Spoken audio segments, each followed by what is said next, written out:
Hello guys, welcome to my channel Aditi Khatri Psychology Classes. Guys, in the last video we started chapter 3rd Life Meeting Challenges and we have discussed the topic is effects of stress on psychological functioning and health. Today in this video we will discuss about the topic is General Adaptation Syndrome given by Hank Shelley.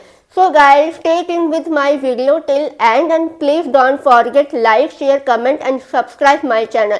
So let's start my video. So guys, look at here.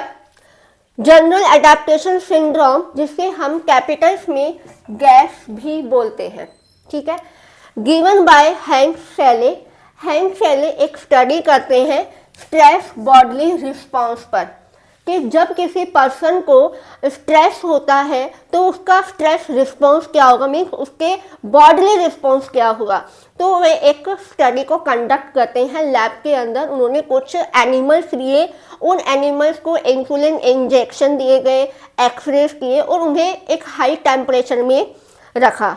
वहीं पर उन्होंने कुछ hospital में कुछ patients को देखा जो अपनी इलनेस से सफ़र कर रहे हैं, जिन्हें इंजरीज हो रही है, उनके स्ट्रेस के रिस्पॉन्स को देखा। जब शेले ने दोनों का कंपैरिजन किया तो देखा गया कि स्ट्रेस का जो भी बॉडी रिस्पॉन्स है वो सिमिलर पैटर्न के अंदर है। जिन्हें एनिमल्स को स्ट्रेस दिया गया था वो भी वैसा ही बॉडी में अपना स्ट्रेस फील कर रहे थे, वैसा ही स्ट्रेस कौन है, ह्यूमंस भी फील कर रहे थे। तो दोनों का सिमिलर पैटर्न देखा हैंक शेले ने। तो इन्हीं बॉडली रिस्पॉन्स के बेसिस पर इन्होंने स्ट्रेस को डिफाइन किया है 3 स्टेजेस के अंदर। तो फर्स्ट स्टेज आती है alarm reaction. Alarm reaction means कि आपको अलार्म देना। जब आप मॉर्निंग में उठते हो तब आप अलार्म को फिलअप करते हो कि अलार्म भरा है तो मुझे उठना है, राइट, ऐसा करते हो ना। तो आप ये क्या है, अलार्म रिएक्शन। अलार्म रिएक्शन का मतलब यहाँ पे क्या है कि जब किसी पर्सन को स्ट्रेस होता है या किसी इवेंट से स्ट्रेस हुआ है या स्ट्रेसर उसको दिया गया है तो हमारे एड्रेनल और पिट्यूटरी जो ग्लैंड्स है, हमने इन दोनों ग्लैंड्स के बारे में प्रीवियस लेक्चर में पढ़ा है। अगर प्रीवियस लेक्चर आपने नहीं देखा है तो मेरी वीडियोस में जाके आप देख सकते हो। एड्रेनल और पिट्यूटरी ग्लैंड एक्टिवेट हो जाते हैं जब किसी पर्सन में स्ट्रेस आता है।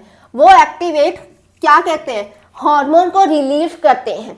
कौन सा, एपिनेफ्राइन और नॉर एपिनेफ्राइन हार्मोन को रिलीज किया जाता है, जिसे हम फाइट और फ्लाइट हार्मोन के नाम से जानते हैं। जब भी आपके पास किसी चीज़ का स्ट्रेस हुआ है, स्ट्रेस आया है, तो आप उस स्ट्रेस को फाइट करो या उसे आप फ्लाइट करो, ठीक है, जिससे यहाँ पे स्ट्रेस रिस्पॉन्स आप दे रहे हो, ठीक है। स्ट्रेस रिस्पॉन्स क्या होगा, या फिर आप उसको फाइट करो उसे या फिर आप फ्लाइट करो। Clear, this was the alarm reaction. Clear. Second आता है रेजिस्टेंस की स्टेज। रेजिस्टेंस की स्टेज क्या कहते हैं, अगर आपको किसी भी चीज़ का लेकर स्ट्रेस हो रहा है, अगर वो प्रोलॉन्ग्ड है, ठीक है, प्रोलॉन्ग्ड है, तो यहाँ पर PNS means parasympathetic nervous system आपका एक्टिवेट होगा और यहाँ पे ये कहेगा कि बॉडी में जो भी रिसोर्सेज है आप उन्हें यूज करो to make effort to the cope and confrontation, कि आपके जो भी बॉडी में रिसोर्सेज है आप उन्हें यूज करके आप उन स्ट्रेसेस को ओवरकम या अपने कोप अप करने के लिए उन्हें यूज करो, उन्हें कंफर्मेटेशन दो। ये कहते हैं रेजिस्टेंस में। थर्ड स्टेज आती है एग्जॉशन की। एग्जॉशन एक ऐसी स्टेज है जहां पर आप जिस स्ट्रेस को लेकर सफर कर रहे हो, कॉन्टिन्यूसली वही स्ट्रेस आप उसे सफर कर रहे हो, देन उसमें कुछ नया स्ट्रेस ऐड हो गया, ठीक है, उसमें नया स्ट्रेस ऐड हो गया तो बॉडी क्या करेगी, स्ट्रेस से फाइट करते उस बॉडी रिस्पॉन्स करना बंद कर देगी। मीन्स आपके अंदर वो एनर्जी ही लो हो जाएगी जिससे आप अपने स्ट्रेस से फाइट नहीं कर पा रहे हो, तो वो इनइफेक्टिव हो जाएगा, जिसकी वजह से आपको स्ट्रेस रिलेटेड इशू हो जाएंगे। वो इशू आपके बॉडी के लिए बहुत ज़्यादा हार्म होंगे, जैसे आपका हाई ब्लड प्रेशर हो जाएगा, पल्स रेट बढ़ जाएगी, आपकी ब्रीथिंग में प्रॉब्लम हो जाएगी, राइट। ये क्या है, आपके बॉडी में प्रॉब्लम स्टार्ट हो जाएगी। क्लियर, ये है 3 स्टेजेस गिवन बाय हैंस फैले। क्लियर, इसको मैं समराइज करूं सारे को, देखो।